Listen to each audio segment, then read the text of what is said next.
Hey, my name's Dzenana Vucic. I'm filming from my bedroom in Glasgow, and I'll be reading my piece Vagina, Guinusia in the most recent issue of Sand.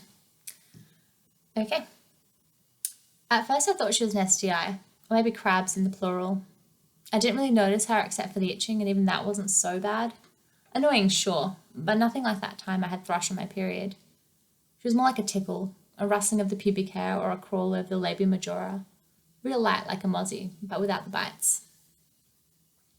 It got worse as she got bigger, and that's when I started catching glimpses of her, reddy, brown, and leggy, scuttling across my mom's pubis like she owned the place. She was too big for crabs, so I thought maybe she was fleas, even though it looked like there was only the one of her. The tickling got worse as she got bigger. For a while I thought she was a spider, but at pinky nail size I could see she had 8 legs and a set of claws too. Crab in the singular. By that time, I could feel where she went when I couldn't see her.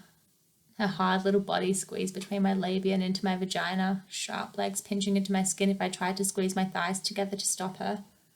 She was stubborn about it, and sometimes drew blood. But I could tell she regretted it afterwards. When I gasped and unclenched, she didn't immediately slip into the vaginal opening like I expected. She sort of hovered over the wound, maybe unsure or apologetic. She slipped on in when I bent to check out the damage. 2 pinpricks of blood, mostly camouflaged by stubble. It didn't feel like much when she was inside me, but I could see she was growing and it probably would feel like something soon. I googled crab and vagina, but the only hits I got were about pubic lice and she didn't look like any of those. Too big by a long stretch. I wondered how big she'd get and if I should go see a doctor. But she wasn't really doing any harm, and anyway, what would I say? How could I explain that there was an actual crab living in my vag? I tried to pick her up to get a proper look, but she wasn't having any of it. She'd raise her claws at me and sort of wave them around threateningly. She was small, sure, but she had a dangerous look in her eye, and I didn't want to piss her off, seeing as she was living inside me and all.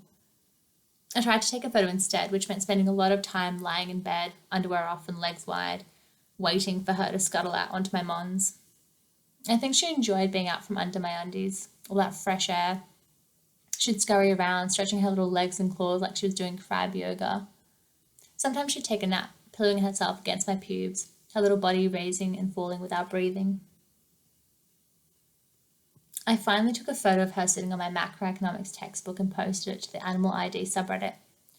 No one replied for ages, so I added an amendment. Found in Melbourne, Australia. A couple of days later, u/Modsy86 thought she might be a red rock crab. I googled it and the photo on the museum's Victoria website looked close. She wasn't the same bright red. Her shell was brownish and black-green in places, but it was pretty spot-on shape-wise. Plus, the website said that red rock crabs are found all along the southern coast of Australia, and so it made sense. Geographically, at least. The site also said that she was carnivorous and aggressive and would grow up to 7 centimetres. Practically a baby's head. A few months after she moved in, my period changed. It was thinner and lighter, the blood all pale and runny, the thick clots disappeared completely, and I started buying regular tampons. I still got all the other symptoms, cramps, mood swings, cravings, but the byproduct was different. I reckon she was eating it. She had to be eating something. I started supplementing my uterine wall just in case she got hungry between flows.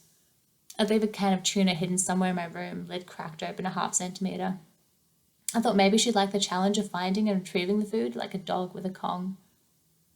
She kept changing as she grew, and I started finding bits of exoskeleton in the toilet. Fragments of carapace and leg floating in the water incriminatingly. It didn't hurt to pass. I guess all the moisture up inside me was turning it mushy before it made its way out. But it took a few flushes to disappear, and I was worried about floaties rising up from the depths without my knowledge.